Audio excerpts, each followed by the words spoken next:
What if I told you there's something inside that safe that no one in power wants you to see? Not a rumor, not a whisper, but a story that's been sitting in plain sight, sealed behind layers of silence and denial. The moment that safe opened, a chain reaction began. It started with photographs. Real photographs that a journalist claims were spread across a table like playing cards. And what those images supposedly showed was enough to make an entire system go quiet. That's why, when a congressman stepped up and asked the FBI's director a simple question, "Have you looked at the photos?" What Michael Wolff said Epstein told him was in the safe, and what he showed the author was in this safe. So let's please play that clip now. Elected. I was sitting talking to Epstein, and he said, "Wait a minute, I got to show you something." And then he went into his safe, and he came out with photographs. They were Polaroids, I think, and he kind of spread them out like playing cards, and it was Trump. I mean, I think there were a dozen of them, and it was Trump with girls of an uncertain age at Epstein's Palm Beach house, where all of the things that he would ultimately be accused of took place. And I remember very vividly three of them. There are two in which Trump is, the girls, topless girls, are sitting on Trump's lap. And then a third in which he has a stain on the front of his pants. And the girls are kind of pointing at it, sort of bent over, laughing. So Director Patel, I'm going to ask you a very broad and general question. As you know, Donald Trump and Jeffrey Epstein were friends.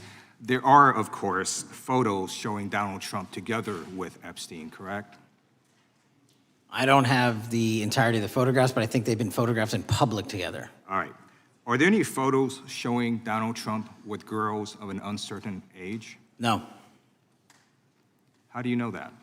because that information would have been brought to light by multiple administrations and FBI investigators over the course of the last 20 years. Well, you know what? That's just not true, because no one knew about the creepy birthday message that Donald Trump wrote to Jeffrey Epstein until the Wall Street Journal disclosed it, and then all of a sudden, the Epstein estate provides it to Congress. Well, so certainly, you weren't there at the search. You don't know what Epstein may or may not have done with those photographs even prior to the search. Maybe someone has it. Maybe the Epstein estate has it. You raise a great point. So I'm going to ask you, have you asked to talk to Michael Wolff? You raise a great point. I haven't personally asked to talk to Has the Michael FBI Wolff, asked? but to the interview Michael Wolff? FBI, I'll get back to you if the FBI specifically So Michael Wolff has has ever. about 100 hours of testimony of Jeffrey Epstein. Wouldn't it be good for the FBI to interview Michael Wolff? I'm not saying they haven't, I just don't know. Has FBI subpoenaed the tapes that Michael Wolff has conducted of Jeffrey Epstein? I don't know. All right, so if you could provide us an answer, that would be terrific. Well, let me ask you this question then. Have you looked at all the photos in Epstein files? I have looked at all the information that the investigators who investigated this case have provided to run out credible leads. And in the Epstein files, was there that creepy birthday message that Donald Trump had written to Epstein? No, that's what I was trying to tell you. You raise a great point. The estate of Jeffrey Epstein has a voluminous amount of information that they have not released before. Okay, so that's great. So wouldn't it be great if FBI subpoenaed the estate of Jeffrey Epstein for all that information? The estate is under no obligation to provide that material, even pursuant to a subpoena. That's a great point. Yeah, that's just false. Okay. That's just false. You're the frickin' FBI. You can subpoena the information from the estate, and you better do that. That's literally not how it works. I'm going to move on now and talk about Epstein's client list. You confirmed that it exists. Attorney General Pam Bondi confirmed earlier this year that it exists. So I just want to ask you a simple question. Is Prince Andrew on Epstein's client list? The material related to Prince Andrew has been made public. Is Prince Andrew on the client list? We have released the index of names All right, that were in Jeffrey Epstein's. Is Donald Trump on Epstein's client list?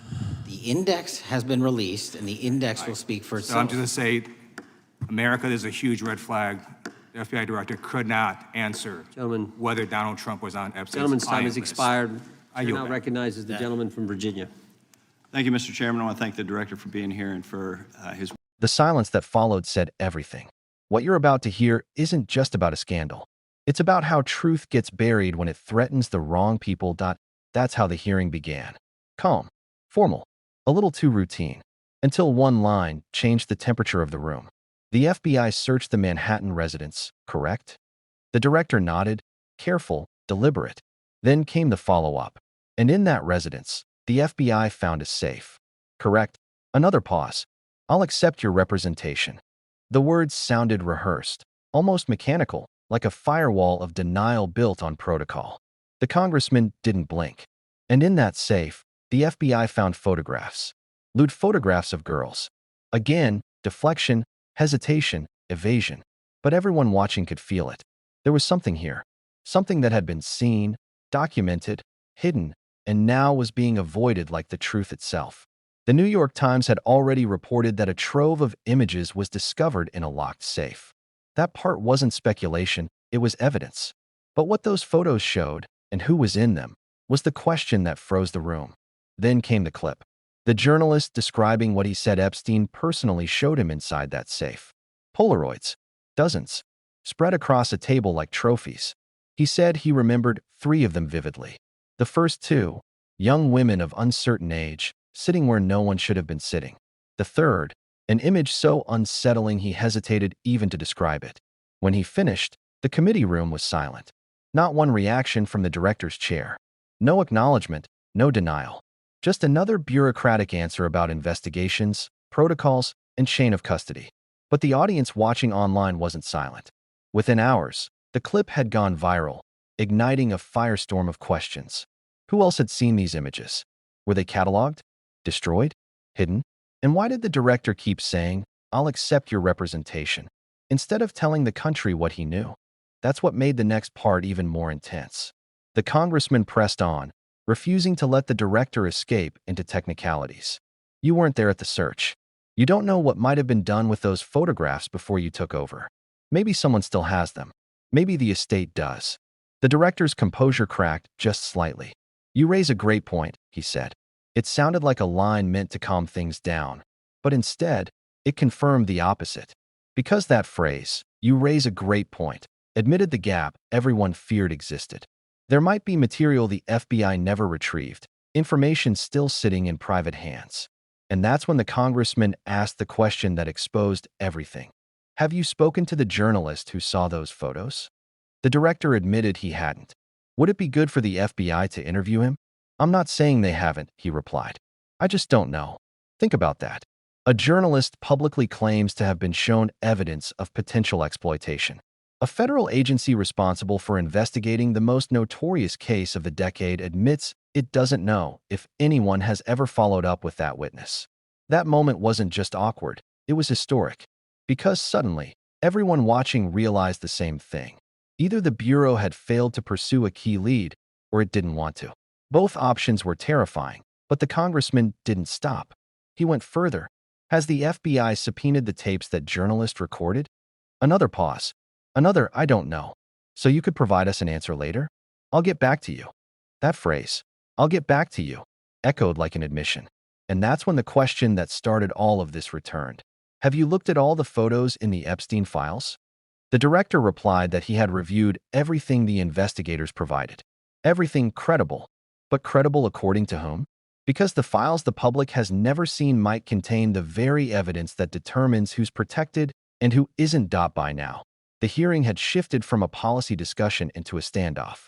The congressman pulled up one last piece of evidence, a handwritten message discovered by the Wall Street Journal and later provided by the estate. It revealed a personal connection so unsettling that even the FBI had to acknowledge it hadn't appeared in the original files. The director tried to justify that by saying the estate held more material that hadn't been shared before. But that explanation raised even bigger questions. If the estate still has material, why hasn't it been subpoenaed? Why are journalists the ones revealing new evidence instead of investigators? The director's response was stunning. The estate is under no obligation to provide that material even pursuant to a subpoena. And that's when the congressman finally lost patience. That's just false, he said. You're the FBI. You can subpoena the information, and you better do that. That exchange spread across the internet like wildfire. The idea that the Bureau couldn't, or wouldn't, subpoena the estate for critical evidence infuriated people. It wasn't about politics anymore. It was about accountability. What was in those safes? Where are those tapes? And if the Bureau can issue warrants, seize devices, and track global networks, why not the most infamous estate in modern history? The answer lies in a web of legal, procedural, and political barriers that most people never see, but that shape how justice really works in America. When investigators seize evidence from a case this massive, the job isn't just opening boxes. Every photo, file, and device must be authenticated, time-stamped, verified. They have to know when it was taken, who's in it, and whether it's been tampered with. That process takes time. But here's the catch. When the images involve potential victims, especially minors, even seeing them requires special clearance. Investigators handle that material under strict privacy laws, often sealing it from public view to protect the individuals depicted. That's the procedural reality. But it's also what gives officials cover. Because once evidence is sealed for protection, it can remain hidden indefinitely. What begins as sensitivity can turn into secrecy. And that's exactly why transparency matters. Because the longer something stays classified, the harder it becomes to separate legal caution from deliberate concealment. The director might have been telling the literal truth when he said he hadn't personally viewed every photograph. But that's not the point. The public doesn't need to see the images. They need to know whether those images have been investigated, verified, and, if necessary, acted on. Saying, "I'll accept your representation," instead of giving a direct answer makes it sound like there's something to hide. The same goes for refusing to confirm who appears in the files or who is on the infamous client list. When a public official hides behind process rather than evidence, the silence becomes its own confession. And then came the final round of questioning. Names. Is a certain royal family member on that list? The director replied, "The material related to him has been made public. Is he on the list?" Silence. The index has been released, and it will speak for itself. And then the question everyone was waiting for. Is the former president on that list? The director repeated the same phrase. The index will speak for itself. The congressman leaned forward. "America, there's your answer." The gavel came down, and just like that, the most uncomfortable question in the room went unanswered. But what most viewers missed was what happened after the cameras stopped rolling. Legal experts began dissecting the exchange, pointing out that congressional oversight has real teeth. If the FBI is holding back material or failing to pursue available evidence, Congress can compel disclosure. It can issue subpoenas, force sworn statements, and, if necessary, bring contempt proceedings. Oversight isn't just theater. It's one of the last tools the public has when agencies go dark. And that's exactly what's needed here: persistent, visible, documented accountability. Not once, not twice, but continuously until every question is answered, because the problem isn't just one case. It's a pattern. Institutions promise transparency, then retreat into ongoing investigation mode for years. Survivors are told to wait. Journalists are told to trust.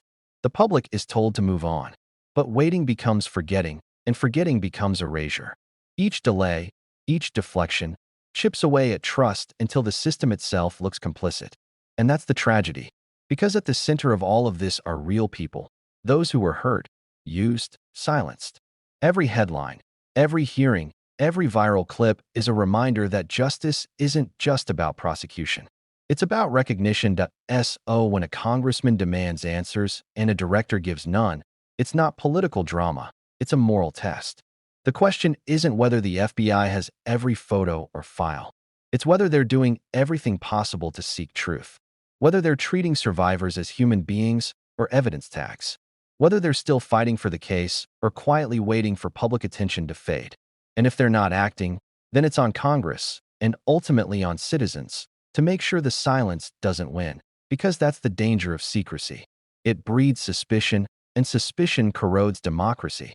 Every unanswered question becomes a conspiracy, every delay a scandal. The only antidote is sunlight, real, verifiable transparency. Tell the public what was seized, what's been reviewed, what's sealed, and why. If there are ongoing cases, say so. If evidence can't be released because it shows victims, explain that clearly. Hiding behind legal jargon only fuels distrust. And once that trust is gone, every statement sounds like a cover-up. There's a bigger lesson here too. The fight over these files isn't just about one man or one scandal. It's about whether powerful institutions can be held to the same standards they claim to uphold. Whether a promise of justice means anything when it collides with influence, money, or politics. That's why hearings like this matter. They're not perfect, they're not always clean, but they force questions into the public record, questions that otherwise would never be asked. Oh, where does this go next? It depends on pressure, public, political, and moral. Congress can keep pushing. Subpoena the estate, demand a transparent catalog of seized material, require the Bureau to outline its process for handling evidence tied to possible abuse. The Department of Justice can authorize independent oversight or an inspector general review. And journalists can keep digging, tracing where the files went, who had access, and what might still be missing. None of it will be easy. But silence has already done enough damage. At the end of the day, this story isn't about headlines. It's about accountability, about whether truth can survive inside systems built to contain it. That's why that single question, have you looked at all the photos, will echo long after this hearing is forgotten. Because it wasn't really about photographs. It was about courage. Whether anyone in power is willing to look directly at the evidence, no matter where it leads. And that's the question that will define this era. Whether justice can exist when truth itself becomes classified. As you think about what you've just heard, remember this. Secrecy doesn't protect victims, it protects reputations. Transparency doesn't destroy institutions, it saves them. And silence, no matter how polite or procedural, is still silence. If you believe that accountability still matters, that truth still has a place in public life, then stay with us. Because this is far from over. What's hidden in that safe may never fully come to light.